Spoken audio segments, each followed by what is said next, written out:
It's a rare curriculum book that inspires no negative comments, ever. To hear month after month, year after year, that a certain book turns kids into readers, ignites interest in discussion in class, hooks unengaged students like nothing else has. Long Way Down is one such book. It's a fast read, a novel in verse by the former U.S. Ambassador for Youth Literature, Jason Reynolds. In my opinion, it's perfect for 9th and 10th graders, but really, there's a lot there for students of any older age. It tells the tale of Will Holloman, a teenager trapped in a cycle of violence by the rules of his neighborhood. No crying, no snitching, get revenge.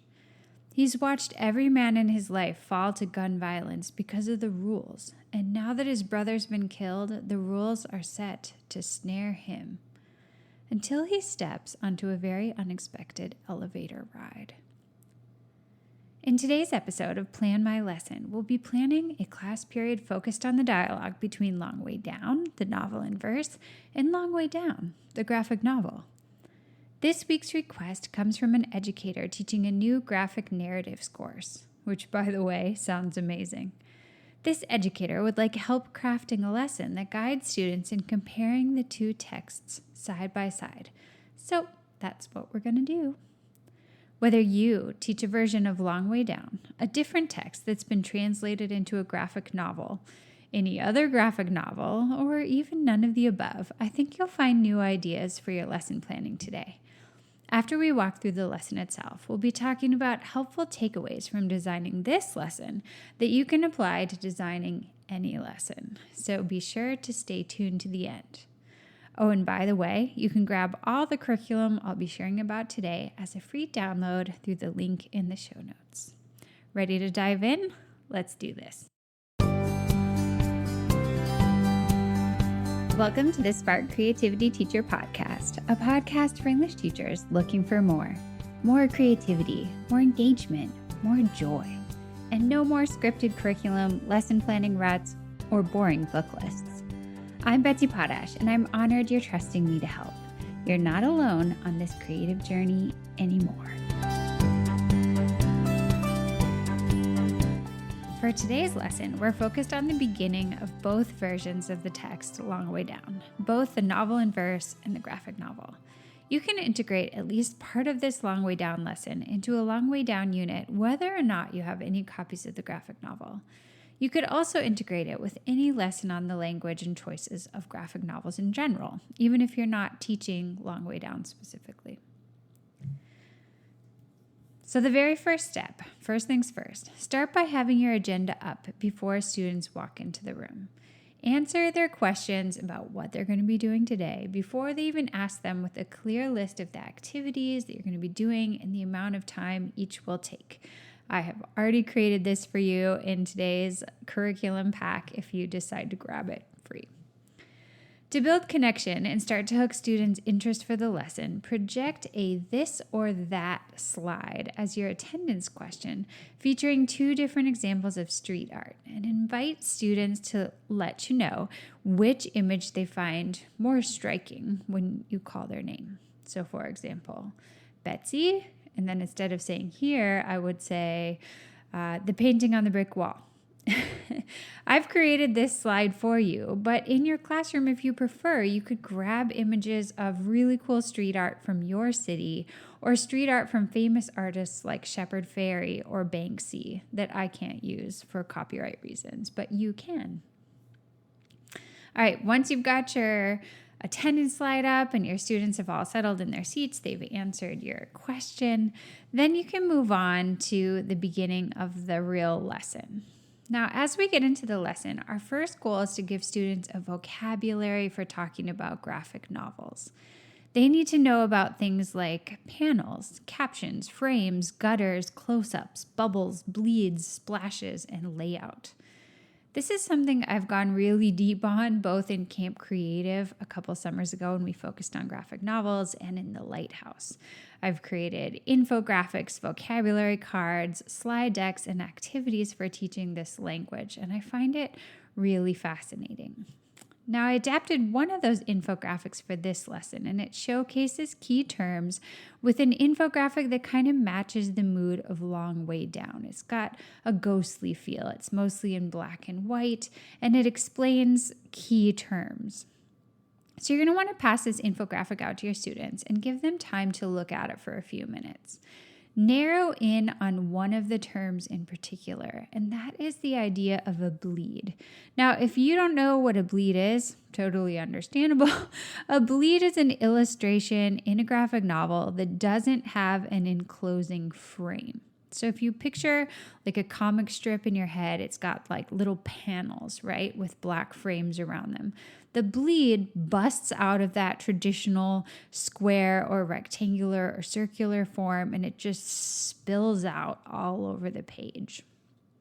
So you're going to have your students just really take that in, figure out what a bleed is, and then give them 30 seconds to turn to a partner and chat about why an artist might use a bleed, right? There's no right answer here. This could be different in all kinds of different stories with all kinds of different artists. The point is just to start thinking, what is this tool in graphic novels and what could it potentially be for?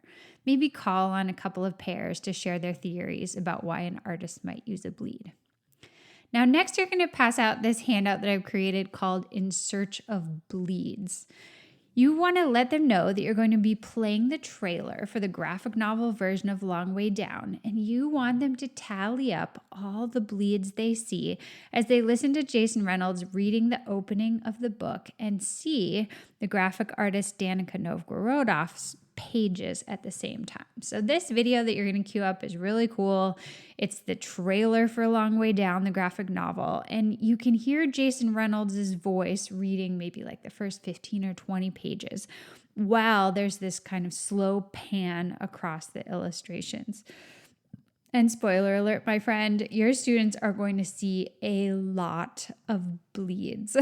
Basically, every single page has a bleed or several bleeds, depending on how you want to define them. The opening of this story is rarely contained in traditional frames, and bits of story bleed out across every single page. Once students have watched the trailer and marked down a tally of all their bleeds, you want to get them thinking about how many they found, how many other people have found. So ask pairs to share their numbers with a question like, raise your hand if you counted more than 5. All the hands should go up. Keep it up if you found more than 10, more than 15, more than 20. The idea here is instead of just saying like, how many did you find, Kelly? You want to have all the students participating. And so by saying like, keep your hand up if you're in this category, you can involve the whole class. So once you've all established that there were a ton of bleeds, you can move on to the next part of the handout, which is going to be for them to turn to their partner and consider why the bleeds are there. How do they act as interpreters for the language and emotions of the story, right? You're probably already thinking about this for yourself, knowing what you know about Long Way Down. The artist has created all these bleeds at the beginning when Will's brother has just died and all these sad things are happening and emotion is everywhere. While your students are discussing why all these bleeds are there, write one big question across your board. Why might Novgorodov use so many bleeds in her graphic adaptation? After a minute or two, cut off the partner discussion and invite every pair to come up and write 2 of their ideas from their discussion onto the board. So every partner can write 1.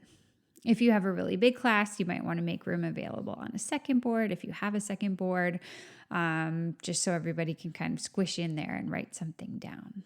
Then give everyone a second to read over all the responses, and either you comment on themes that you notice popping out across the responses or invite volunteers to share themes that they see coming up on the board. Are a lot of people saying the same reasons? Okay, moving into the next part of the lesson, now that students have begun to notice aspects of Novgorodov's style in interpreting Reynolds' work, it's time to hear from Jason Reynolds himself about this collaboration. I love this video that I want you to play next. I think it's just yet another example of all the amazing resources Jason Reynolds has put out there about his work. It's so helpful. So I want you to play this 2-minute video. It's from a series called McDowell Fellows in Collaboration. And in the video, Jason Reynolds talks about how he uses the page as a canvas to convey meaning through his line breaks and word positioning. So at the start, he's talking about his own way of artistically interpreting language on the page, right? His stanzas don't just look like traditional stanzas. He's already using space and structure. He calls the page his canvas. In this video, it shows his poem about the feeling of an earthquake alongside Novgorodov's illustration, which is such a great contextualization, like to see how he does it with words and then to see how she reinterprets his words with art is really amazing. But what we're really going to be focusing on with students is what's more toward the last minute of the video. Jason Reynolds comments on his desire for, quote, art that looks like it's teetering between the living and the dead. And he comments on the way that, again, quote, watercolor is ghostly. So these two ideas, that he wanted art that teetered between the life and death, and that he finds watercolor ghostly, these ideas are going to lead us into the next part of the lesson. Okay, so now we've got these partners who have come up with ideas about bleeds. Now the partnerships are all going to go find other partnerships to glom onto. So the groups of 2 are going to become groups of 4, and they're all going to get together and run through a little bit of argument practice that is not really going to feel like argument practice. Hopefully it's going to feel kind of fun. Students are going to be searching out the panel that best teeters between the living and the dead. That is their goal, to find the most teetering panel. So they're going to be in their little group of 4, and they've got this handout that says panels that blur. And the very first thing they'll do in their group is actually an individual task. Every single student is going to be searching out the panel that blurs the line between living and dead best. So they're going to page through the story. They're looking for the best one, and then they're going to write down 3 reasons why they think, hey, this one is the best. It's amazing how this specific illustration blurs the line between the living and the dead, which is just what Jason Reynolds wanted, and here's how it does it. Then they're going to get back together as a small group, and each person in the group is going to present, in 20 seconds, the panel that they chose and why it blurs so well. Then the group is going to choose from those 4 nominations the one that they feel is the very best, and the person who came up with that one, or maybe the 2 people or 3 people, if a bunch of people chose the same one, are going to present on behalf of the group back to the class. Finally, every single person needs to decide, after seeing all these nominations all over the class for the best ghostly teetering, which panel they found to be the most amazing, which argument they found to be the most convincing. This simple argument practice is a chance to practice gathering and presenting evidence for an idea, as well as listening to how others do the same thing in their own ways and having a chance to analyze whose argument comes across the strongest. All in the context of Jason Reynolds' goals for the graphic adaptation of his work, and hopefully tapping into some of the vocabulary they've just learned. Ideally, bleeds are coming back up here in this conversation. Okay. The last major activity I've got for you in this lesson is some creative work. And you may find you don't have time for this in this lesson. It kind of depends how into it your students get with the first half of the lesson and how long your class period is. Some people have 38-minute class periods, other people have 60, other people have 90. So I'm going to include it, and you can use it with this lesson or another lesson, or assign it as a creative project at home or whatever. But the next part of the lesson is for students to experiment with genres themselves, experimenting with story and verse and graphic adaptation, just as they've just seen Jason Reynolds and Danica Novgorodov do.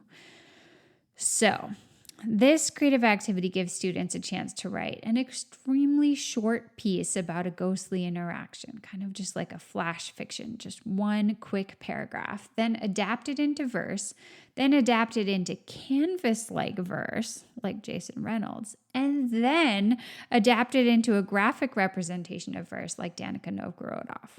The handouts I've created for you guide each step, and I've provided a model for your first run through as well until you have student models after you do it once. This is going to be your students' chance to explore the exact same techniques they've just learned about, using some of that visual vocabulary that they learned about in the infographic and that they analyzed throughout the period, and then also using both texts, both the verse version and the graphic adaptation, as mentor texts. I think this project is really fun. I had a lot of fun creating my model. Students are just going to write this little mini scene of a ghost story and then adapt until they have 4 versions of the same mini story. Okay, finally, wrap it all up with a quick exit task. This lesson plan is action-packed. You're not going to have time for students to do a major exit task. So I suggest you just stand by the door, and as students are leaving, turning in papers to you, have them tell you whether they think the graphic version of the story or the verse version of the story has more impact for them so far. Okay, so you're just going to see every student as they walk by. You're going to hear their thoughts, and hopefully that'll give you a sense of kind of how engaged they are, whether they understood what was going on during the lesson today. Okay, my friend, that is the whole lesson. I'm really excited about this lesson. I find myself wishing I could teach it right now, but it's 10 o'clock at night in the summer. So I'll have to content myself with sharing it with you, and I hope you're going to teach it. Now we've reached the part of the show where we're going to talk about teaching takeaways from this lesson. First things first, just like last week with Born a Crime, remember to project your agenda every day, ideally. If possible, add the time blocks so kids know how long everything is going to last. Remember, this just helps kids out who don't like an activity. If they can look up and see that it's only going to be 6 minutes, that's really helpful. Maybe they're intimidated by argument practice, but then they realize, okay, this is 5 minutes. Or maybe they're loving it and they'll be happy to see that they have 20 minutes to work on their flash verse or whatever it is. Also, just like last week, an attendance question is a great way to build community, get everyone's attention, rally interest in the themes of the day if you relate it to your activities and themes for that class period. Okay, next, I want to draw attention to the graphic novel language infographic.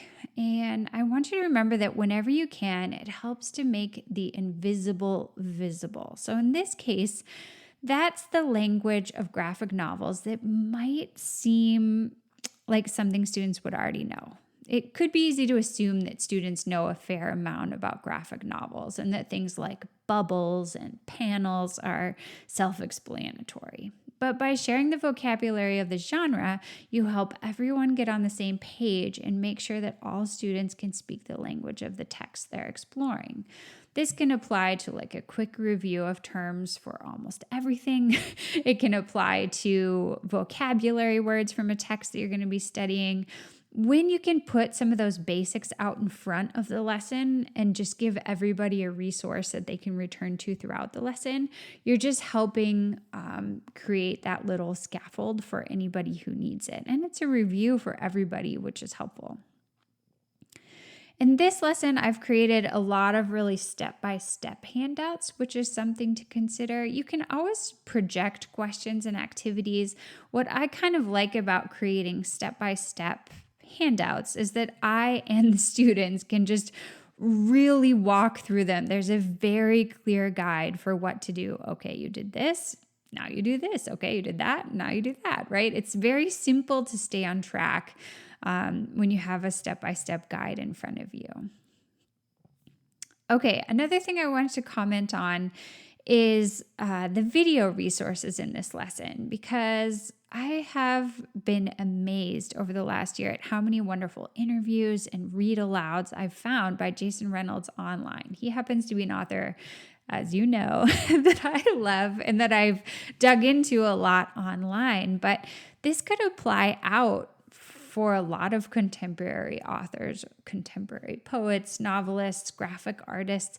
It's worth poking around and seeing what you can find on YouTube, because a 2-minute interview with the author can almost feel like having the author pop into your classroom and give a little short talk, right? It's really cool to hear their voice, to just kind of feel their style of reading, to hear what they say about their own work. It's really wonderful. And I think students connect to that a lot. Short videos can create really strong engagement. Okay, and finally, I want to just mention the creative activity in this lesson draws on both the texts, the graphic novel version and the novel in verse, as mentor texts. Students will just have studied examples of the kind of writing they're trying out when you do this creative activity, and they can go back and look at how Reynolds did things and how Novgorod did things anytime as they work. Mentor text can be so helpful. It can be helpful with a creative project like this. It can also be helpful with practicing a grammar concept or a way to write a sentence or a paragraph, or how to experiment with a genre of poetry or narrative or whatever it is. Mentor texts are a great resource. Okay, my friend, we've reached the end. Don't forget to grab the free curriculum for this Long Way Down lesson plan. The link is in the show notes today. Thanks so much for joining me today to talk about one of my favorite books for the classroom, Long Way Down. I hope you're excited to try out this lesson plan. Until next time, take care of yourself and stay creative.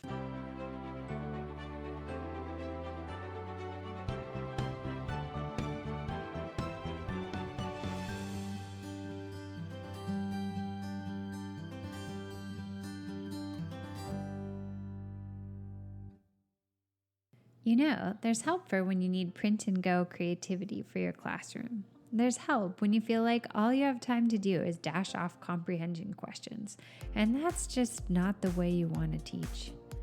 Did you know I have a curriculum membership for creative ELA teachers?